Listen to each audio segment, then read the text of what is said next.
I never believed in ghosts. But after the first night in that house, I came to understand something far more terrifying. There are things in this world that don't want to be forgotten. I rented the house at 1815 Driscoll Street, Houston, because it was absurdly cheap.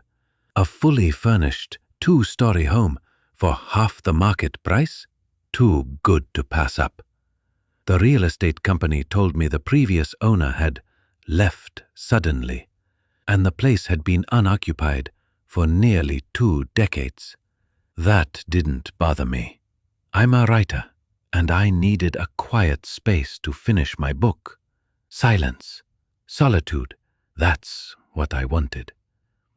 But the silence in this house wasn't peaceful. It was suffocating. Even with all the windows open, the air felt stale, heavy, as if it hadn't moved in years. The walls had been repainted, but beneath the fresh coat I could still see old water stains and faint outlines of something smeared, the kind of markings that felt like someone tried to erase something terrible. And then there was the kitchen. It was nearly empty, old wooden cabinets, a flickering overhead light, and a pale yellow refrigerator shoved into the corner. It was massive, boxy, probably from the 1950s. What struck me immediately was the way it was bound shut, 3 tight loops of rusted barbed wire wrapped around the handle and latched to a bolt in the wall. I froze. Not rope, not a padlock, barbed wire. It wasn't just sealed, it was restrained, like someone wasn't afraid of it breaking, but of what might come out. I leaned closer. There was a crusty, reddish-brown stain at the bottom seam of the fridge. At first, I thought it was rust, but when I touched it, it was greasy, wet, and it smelled. Rot, meat, metal. I gagged immediately. There was a piece of paper tucked under a cracked magnet on the fridge door. The ink was faded, but the message was still visible. Do not open, no matter what you hear. The letters were scrawled in red, shaky, like someone had written it in panic or pain. I stared at it, listened. The house was silent, but I could feel something, watching, listening back. I shook off the feeling and walked away. It was probably an old prank from the last tenant, or some weird horror fan joke.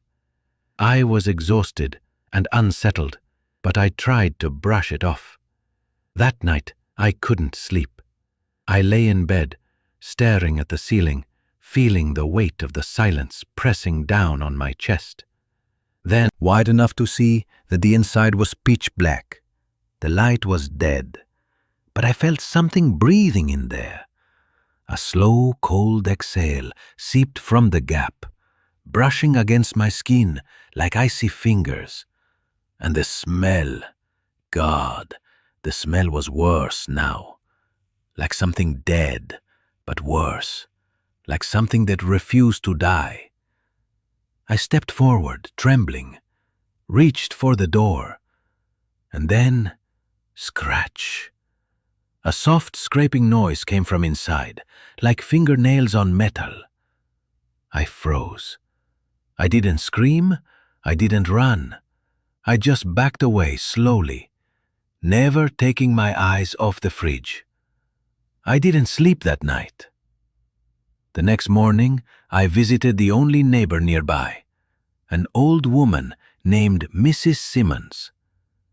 When I mentioned the address, she stared at me like I'd said something offensive. "You're staying there?" she whispered. "Yes," I said. "Why?" She hesitated. "You really don't know?" I shook my head. She sighed. "Charles Rogers, last person to live there, 1965. Police found his parents butchered, chopped into pieces, stuffed in that fridge. I felt my blood turn cold. And him? Gone, she said. Disappeared. Police never found him. Some say he fled the country. Others, well, others what? She lowered her voice. Some say he never left. Some say he dug tunnels under the house, that he's still down there, watching, waiting. I gave a nervous laugh, but she didn't smile. People hear things, see lights in the attic, shadows under the floorboards. No one stays in that house longer than 3 nights. That evening, I locked my bedroom door, left the lights on. I didn't even go near the kitchen, but at exactly 3 a.m., I woke to a sound.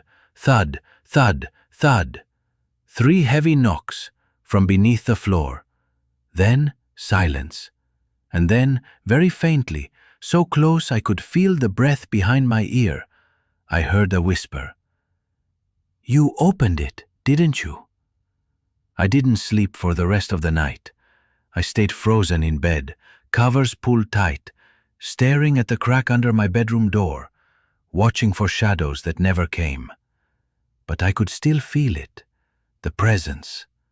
Something beneath me, in the walls, in the floorboards, watching, breathing. When the sun rose, it was a dull gray light. And I wasn't sure if the relief I felt was real or just a pause in whatever nightmare I'd stepped into. I made coffee with shaking hands and tried to rationalize everything. Sleep deprivation, an overactive imagination. Maybe the old woman had gotten in my head. But then I noted the last. The hallways had strange echoes, even when I wasn't moving. The bathroom mirror had small scratches in the glass, like something had been etched out violently. Then I noticed the ceiling in the upstairs hallway. There was a square outline, an attic entrance, but no ladder, no visible way to reach it. I stacked a chair on top of a table and climbed up. The hatch creaked open with a reluctant groan. A wave of dust and the scent of dry mold and rotting paper hit me like a fist. I pulled myself up into the darkness. The attic was cramped and low, beams crisscrossed overhead, and cobwebs clung to my face like damp threads. My flashlight flickered as I scanned the space. There, pushed into the far corner, was a small wooden desk. On it sat a stack of yellowed papers, a broken typewriter, and a thick leather-bound notebook. The desk drawers were filled with maps, photographs, and torn pages filled with calculations and strange diagrams. But what caught my eye was the writing on the attic wall, scrawled over and over in charcoal. They won't hear me if I stop breathing. They won't hear me if I stop breathing. They won't hear me if I stop breathing. Hundreds of times. I opened the notebook. The first few pages were full of journal entries, dated 1961 to 1965. It was definitely Charles Rogers. His handwriting started off neat and intelligent, full of reflections on physics, radio waves, Cold War paranoia, but slowly the tone changed. The thoughts became fragmented, paranoid. They're listening through the plumbing. Mother watches me through the walls. They eat my thoughts. I must stop feeding them. The attic is safe. The basement is safer. Underground. They can't hear me scream. On the final page, there was a crude drawing. A human body, split down the middle, organs labeled, limbs rearranged into unnatural positions. Beneath it, perfection requires disassembly. I nearly dropped the book. I felt like I had just stepped into someone's fractured mind, a brilliant man slowly driven to madness, or worse, transformed into something inhuman. And then I heard it, a whisper, behind the wall. At first I thought it was the wind, but the attic had no vents, no windows. The whisper came again, soft, broken, right behind the wooden panel beside the desk. "Don't look!" I froze. Then came the scratching, the floor this time. They were coming from inside the walls, scratching, whispers. "I'm still here." I pressed my ear to the wall and heard something that chilled me to the core. A slow, ragged breathing, directly on the other side. It wasn't mechanical.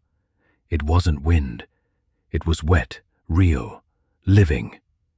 And then, something knocked. 1, 2, 3, from inside the wall, just behind my bed. I didn't scream, but I didn't sleep either. The next morning, I tore the notebook apart. Not literally, but I spent hours combing through every page, every scribble, looking for something that made sense, something that told me what I was dealing with, who or what Charles Rogers had become. The entries weren't in order. Some were written upside down, some in the margins, some not in English at all, or maybe it was a code. There were repeated symbols, spirals, eyes, concentric circles, and something that looked like a human body, inverted, bent backward. But there were moments of clarity. A few entries stood out. I tried to tell them I could hear the walls breathing. They laughed. The house is not wood and brick, it's bone and skin and blood.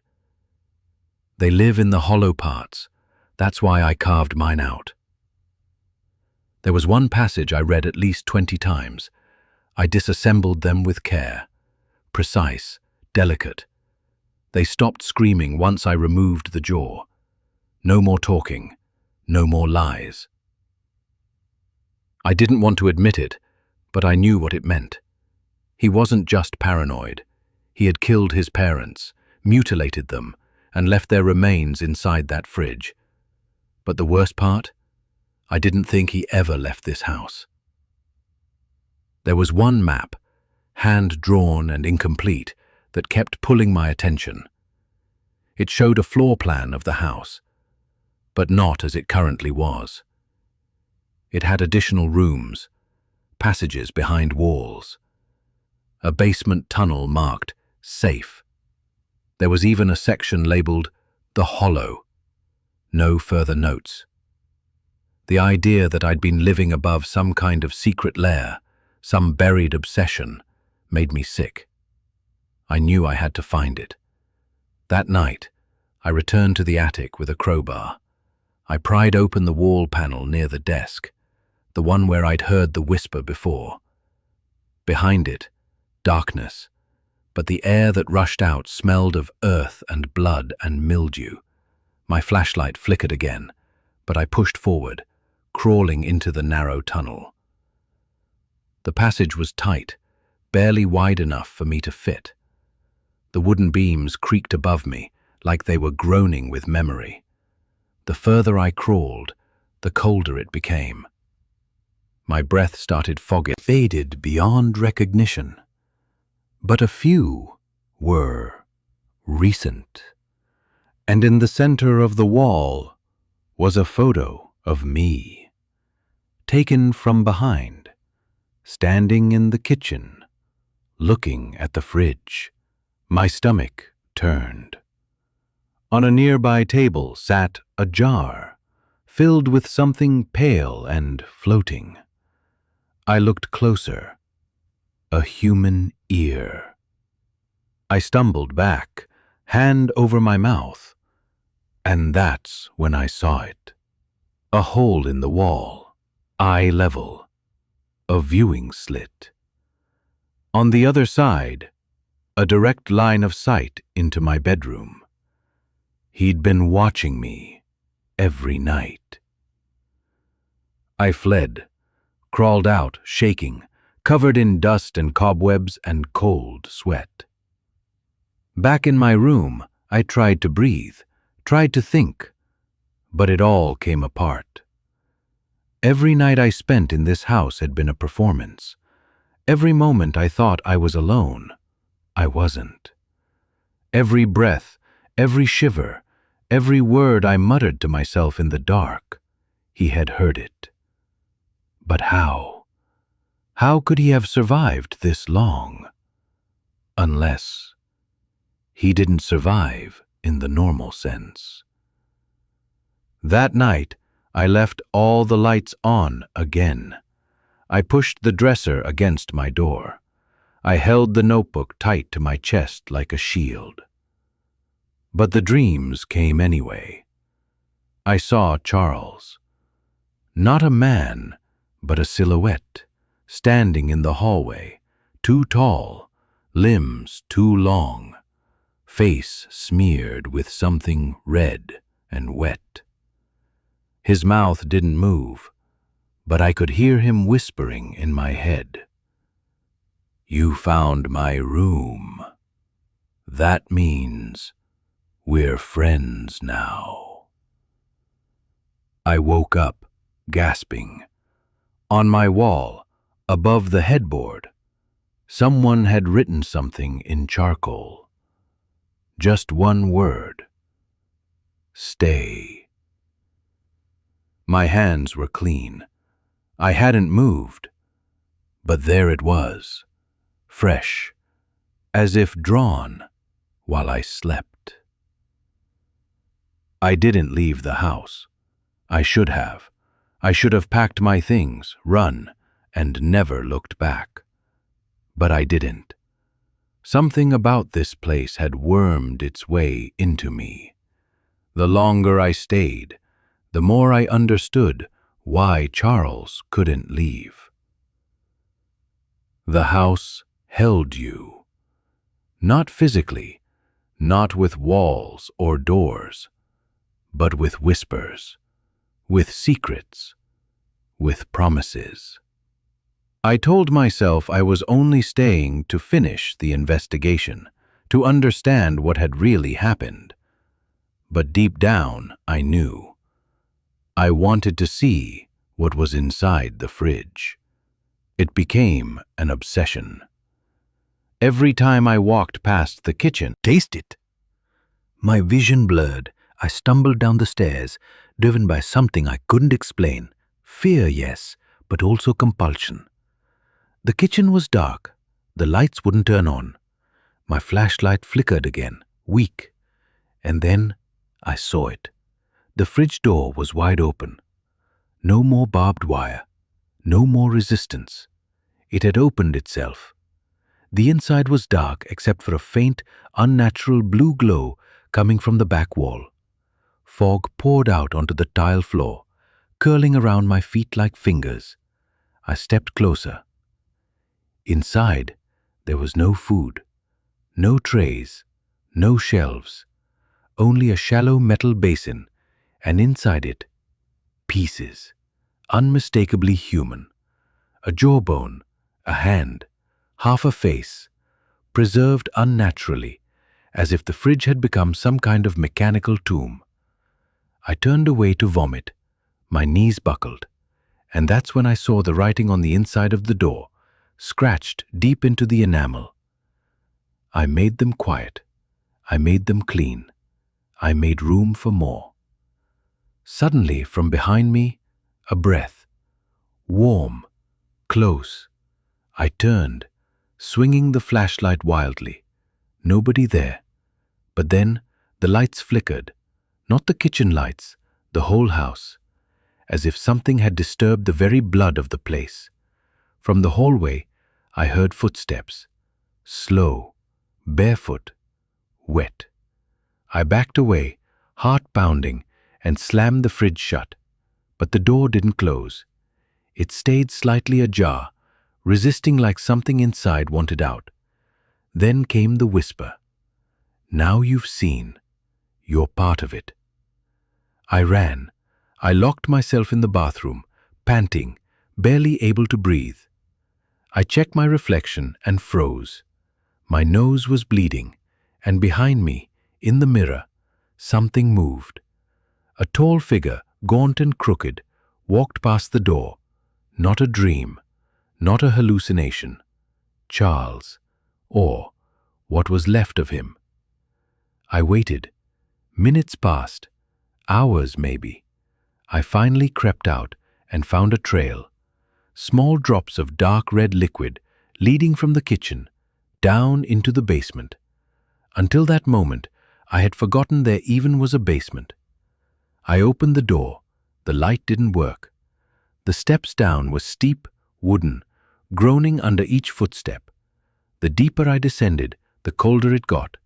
And then I heard it. Breathing. Not mine. Not mechanical. Close. Wet. Wrong. I turned the last corner and saw the truth. The basement had been expanded, dug out into a crude underground labyrinth. Dirt walls, moldy wood beams, and on the far end, hunched over a workbench, surrounded by jars of flesh and metal, Charles Rogers. He did nothing, but I heard his voice. "You opened the door. You let me out. Now we build together." I ran, not up the stairs, not toward the light, but deeper, deeper into the earth. Because in that moment, when Charles turned and smiled, I understood something. He hadn't just survived. He had become part of the house. I don't remember how long I ran.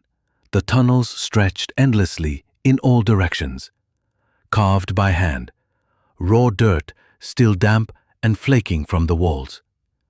There were bones embedded in places, not just human, animals, maybe both. The air grew thinner. My flashlight died. I stumbled in the dark, hands scraping along rough wood and wet stone, breath ragged, mind slipping. Then, a light, a dull yellow flicker coming from around a bend. I followed it like a moth. The corridor opened into a small chamber. It was circular, carved intentionally, and in the center sat a mirror. Old, cracked. Its surface was fogged from within. I approached it slowly. I don't know why. Compelled. As I looked into it, I saw myself. But not quite. The man in the mirror was me. Same eyes, same face, but his expression wasn't mine. He was smiling, and behind him, in the reflection, stood Charles. Not just one, many. Their forms flickered like bad radio static. Dozens of Charles Rogers, some in lab coats, some naked, some with no eyes or jaws, all standing behind me. I spun around. Nothing. Just silence. But when I looked back into the mirror, there was something written across the glass. "We hear you now." I screamed, or thought I did. No sound came out. Only blood.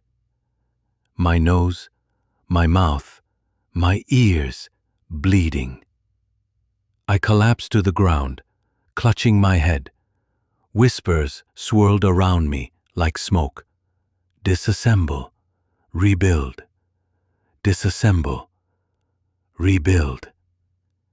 I started crawling, not out, but toward something. I didn't even know where. I wasn't in control anymore. My body moved on its own, following voices, shadows, echoes of memories that weren't mine. At some point, I passed a wall lined with masks, made of human skin, stretched and stitched, some wearing glasses, some with lipstick, all labeled with names. I recognized none of them. Suddenly, I understood. This wasn't about murder. It wasn't about revenge. It was transformation. Charles hadn't hidden under the house to escape. He'd stayed because this place, this warren of flesh and shadow, was where he could evolve. And now he wanted a partner. I heard footsteps, real ones this time, from behind. But I didn't turn. I didn't need to. He sat beside me. I felt the cold of his presence, and he spoke aloud for the first time. "You're ready." I don't remember how long I sat there, next to him, next to Charles Rogers, or what he had become. He didn't move much, just sat in silence, breathing in slow, shallow rasps. His flesh looked like melted wax, thin and gray, barely clinging to his bones. But his eyes were alive, too alive. Like he was seeing through me, down to the parts of myself I didn't want to acknowledge. We didn't speak, not with words, but I could feel his thoughts sliding into mine, like smoke through a keyhole. Images, visions, of scalpels carving, of teeth removed, of hearts still beating long after being held in open palms. He showed me what he had done, not just to his parents, not just to himself, but to dozens of others. The ones who came before me, the ones who screamed, the ones who didn't listen. I saw a man chained to the ceiling with his jaw missing, a woman still blinking after her ribs had been peeled open. Children, cut carefully into pieces, labeled, catalogued, preserved. He'd been building something, not just a nest, not just a tomb, a blueprint for what comes next. And I was the final piece. "You're the first one to understand," he whispered in my mind. "The others ran. The others denied. But you stayed. You opened the door." He stood, bones cracking like dry wood. I didn't move, couldn't move. My body was still mine, but my will had already been hollowed out. He reached for my face, one finger tracing along my cheekbone, then down to my throat. "You look just like I did when I still had a name." That's when I saw the table, a slab of stone, straps at each corner, dried blood staining the surface like a dark Rorschach. I passed a room made entirely of faces, stitched into the walls like wallpaper. One of them looked exactly like mine. I didn't stop. I crawled, climbed, broke through a loose panel, and found myself, finally, in the living room again. Morning light had just begun to creep through the blinds. The fridge was gone, just a dark square of mold where it had stood. I didn't question it. I left the house barefoot, bleeding, delirious, and never looked back. That was 2 months ago. I've moved far away, changed my name. I tried therapy, medication, prayer, anything to scrub the memories clean. But they never left, because the truth is, I brought something with me. Some nights, I hear him, whispering behind the walls, not from the old house, from this one. Sometimes my reflection lingers half a second too long. Sometimes it smiles when I don't. The other day, I woke up with dried blood under my fingernails. I live alone. I told myself I was free, that I escaped, that the house couldn't follow me here.